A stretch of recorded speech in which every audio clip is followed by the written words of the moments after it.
born in China, and his family, he came from a big family, but his parents was quite poor compared to other brothers.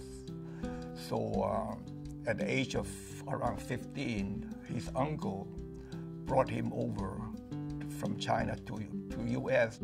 Around 1909, he migrated to Phoenix because his relatives, some relatives living here in Phoenix at that time.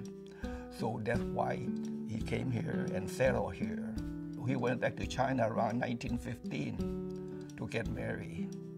And after he got married, then he brought his wife back to Phoenix, and that's where he built his store on Buchanan Street, 2nd Street in Buchanan.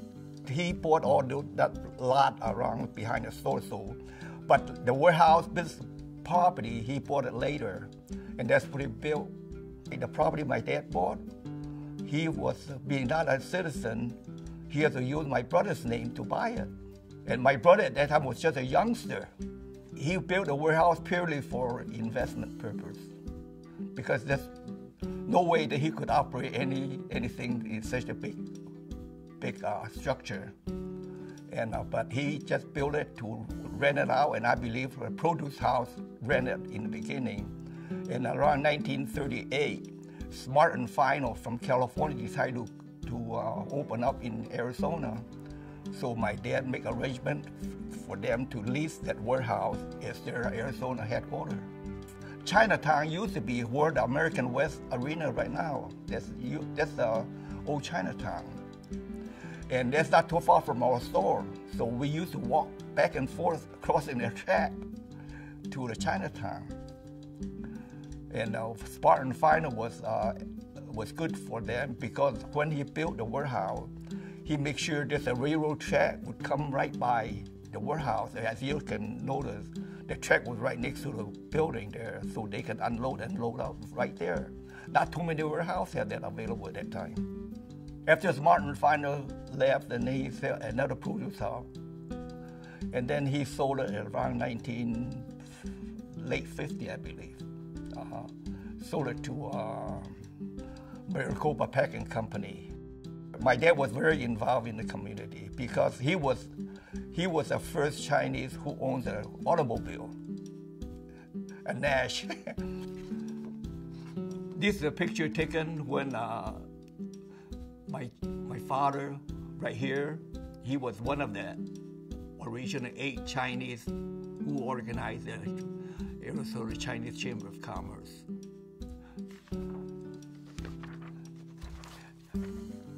This is how he looked like when he became a U.S. citizen. A proud day for him. That's the day he became formerly Henry Ong Sr. because before that, he cannot use that other than his original passport name, Ong Kok Yang. But even though he was using Henry Ong at that, they're doing business, but it wasn't officially recognized until he get this. He was a spokesman. My dad he only have a few years of education, but he self-learned, and his calligraphy was beautiful. You know, so everybody depend on him, and he's outspoken. He's pretty, like I say, he's pretty smart, and he always be a leader among the Chinese. So they all the people who were the dignitary came over, always from China, always talk to him. Or this is my parents, Henry Ong Sr. and Marla Heng Ong. Again, my mom was using her maiden name, but she used Sophia mostly. And at that time, a lot of immigration, a lot of Chinese ladies came over, and the American people would call the Chinese lady Mary.